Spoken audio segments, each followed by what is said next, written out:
Good morning, students of class 12. It is the first video poem from Flamingo and Jennifer's Tigers. It is written by Adrienne Rich, who is an American poet, essayist, and feminist. She was born on May 16, 1929, and she died on March 27, 2012. Where was she born? She was born in Baltimore, in America. She is also known as one of the most widely read and influential poets of the second half of the 20th century and was credited with bringing the oppression of women to the forefront of poetic discourse. In this very poem, she describes about the woes of the women that she suffers after the marriage. A girl who is quite bindas and lives a free and fair and complete adventurous life without any fear in her father's home, but as soon as she is married, she has to bear the burden of the marital relations, which is described in this very poem. Adrienne's rich prose collections are widely acclaimed for their erudite, lucid, and poetic treatment of politics, feminism, history, racism, and many other topics. Really, she is a leading poet. Moreover, I would like to tell you something about the introduction of the poem. In this poem, the poet Adrienne Rich has tried to express the troubles, the pains, and the sufferings of all the women, while the protagonist of this very poem is Aunt Jennifer. But here, the poet wants to express the troubles of the marital relations, which seems like a burden to her.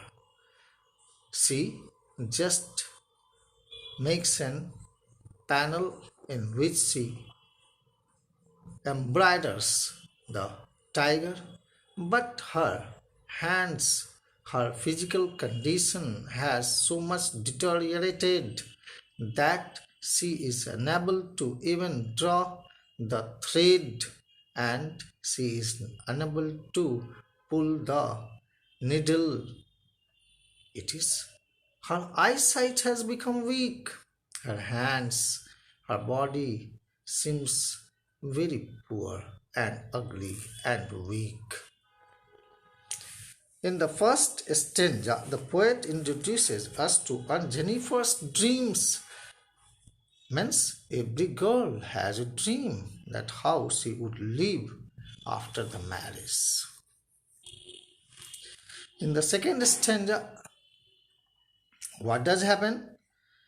We are introduced to the reality of Aunt Jennifer's world, that is the marital world, coupled life. And in the third stanza, the narrative means it is the narrative of the future.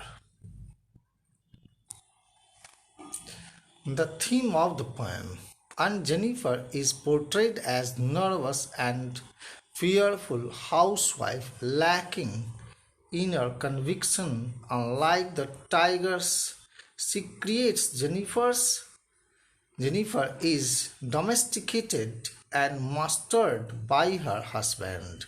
Her husband owns her as if someone is enslaved. Marriage brings two people in an equal position in each, expects justice, love, and equality in behavior. But here in this poem, Jennifer has become the victim of injustice. She feels the burden of duty and obedience. This is shown by the symbol of wedding ring that she wears. It is described as her husband's property, uncle's wedding band. Her life with her husband is described as a life of ordeals. The poem therefore provides a negative picture of marriage. And Jennifer loves to make designs of wool. She creates an image of tiger in her work of art. She uses the ivory needle that is made of tusk, which symbolizes that it is the needle that is so costly, but here this needle is unable to just weave the thread that she wants to make. The poem revolves around the desires and the depressingly harsh realities of Aunt Jennifer's existence, using sharp contrast between the tigers and herself. The tigers appear to be in sharp contrast to her personality. The tiger's actions are unsmooth, uninhibited, and proud. And Jennifer, on the other hand, has great trouble even to embroider because her movements are so weak. And Jennifer is evidently a lonely, pained old woman. Plagued by anxiety. The reason for her miserable plight is the oppressive patriarchal family system in which the whole soul of the family is the male. It is he who dominates the scene.